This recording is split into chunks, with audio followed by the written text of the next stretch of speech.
Good afternoon and welcome. A few years back, the Internal Revenue Service was checking on what seemed to be a suspicious deduction taken by a Mr. Johnson. Mr. Johnson had claimed he made a $10,000 donation to his local church. So an IRS agent, out to find the truth, called the church and got the minister on the phone. Did a Mr. Johnson make a donation of $10,000 last year to your church? The agent asked. The minister replied, he certainly will. I'm sure God will bless Mr. Johnson for his forced generosity. And I think we can all agree that the IRS puts the fear of God into most Americans. As an attorney whose practice primarily represents taxpayers with an IRS issue, I see that fear on a regular basis on the faces of my clients. They are deeply afraid of what will happen to them if they can't satisfy the IRS demands. As a matter of fact, I've had many clients burst into tears in my office because their panic is running at such a high level. Unfortunately, that fear can be entirely justified. If the IRS says you owe the federal government money and you can't resolve the matter to their satisfaction, they can go ahead and garnish your wages, empty your bank accounts, put a levy on your property, even seize your property. In other words, if the IRS thinks you did something wrong, they can basically take everything you need just to survive. Of course, it's a different story when the shoe is on the other foot. A few months ago, as most of you know, the IRS made headlines for doing something wrong, improperly targeting some political groups. Suddenly, they were in the hot seat. This doesn't happen very often, so I was kind of anxious to see what would happen when Lois Lerner, the IRS official accused of wrongdoing, was called to testify before Congress. Would she admit to her misdeeds, as her agency expects taxpayers to do when caught? Would she come clean, as all of us are legally obligated to do on our tax returns? Well, no. She pled the fifth, like gangsters do. Meanwhile, millions of Americans find themselves at the mercy of that fear I spoke of earlier, in part due to the new economy we're all here to talk about.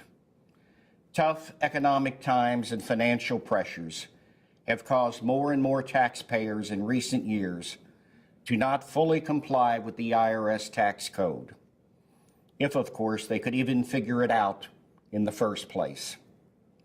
Perhaps you're one of the estimated 20 million people that aren't paying everything the government says you should pay.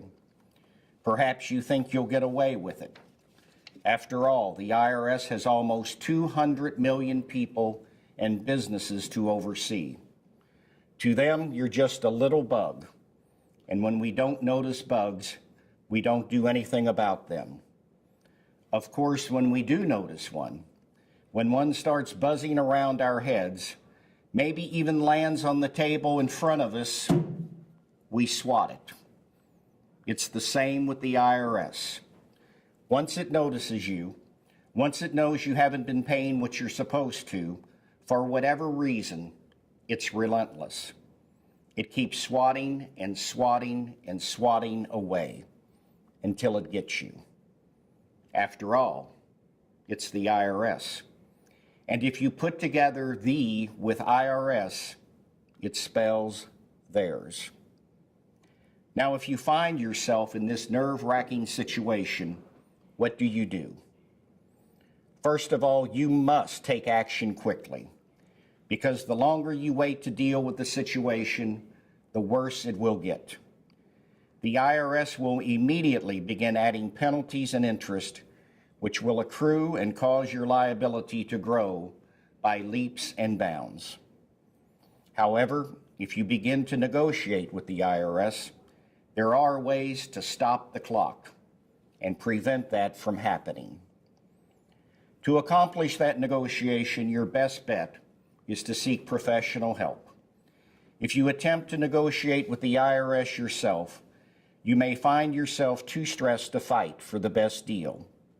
You may not even know what the best deal is. And because you're so rattled, you may agree to something that, down the line, you might not be able to follow through on, such as a sky-high installment payment plan. The right professional, on the other hand, will first learn everything necessary about your financial situation to understand what you can afford to do. The right professional will know all the IRS rules, will know what the best solution is, and will know what the IRS is likely to agree to. That kind of expertise is invaluable in this situation, to say the least. Now the question is, who's the right professional? No doubt you've seen commercials for national firms that advertise great results if you have IRS troubles. Those great results don't always happen. As a matter of fact, one of the most visible of these businesses, Taxmasters, filed for bankruptcy last year. A few years ago, another one, the so-called tax lady, Ronnie Deutsch, was sued by the state of California and also filed for bankruptcy. These franchises tend to be the McDonald's of the tax industry. A lot of locations, but maybe not so much quality. So, who is the right professional? Well, I would recommend myself, but that would be a little egotistical. But if you're going to make the mistake of not hiring me, I would next recommend going local. Find a qualified tax expert who has experience dealing with the IRS and has a great reputation. For my part, I can't and don't promise miracles, but I do promise the best possible service to my clients. That starts with a face-to-face meeting, which I require to go through your case. It's important to me to reassure my clients, who are often in a state of complete panic, that we will do everything possible to help them out of this situation. I also offer different levels of service with fixed fees, so there are no surprises down the line.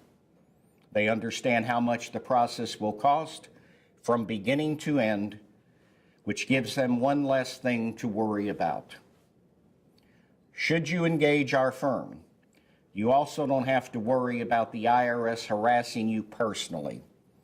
From that point on, you give us power of attorney and the IRS deals only with us. Calls and letters come to our firm, not to you, so you can answer the phone without breaking into a sweat. We then obtain your financial information, as well as transcripts from the IRS of all their communications with you. From there, we formulate what we believe to be the best strategy for resolution, which we then thoroughly discuss with you. The above represents what I believe to be the most responsible and results-driven approach to resolving an IRS issue. We've had big successes with our negotiations with this massive agency, but again, it depends on the situation. There is one truth that applies to all taxpayers in trouble, however. The one thing they cannot afford to do is nothing. As author Dave Barry once said, we try to cooperate fully with the IRS because it's our patriotic duty not to go to jail. Thank you, and I want to thank Steve Forbes for having me here today. Thank you very much.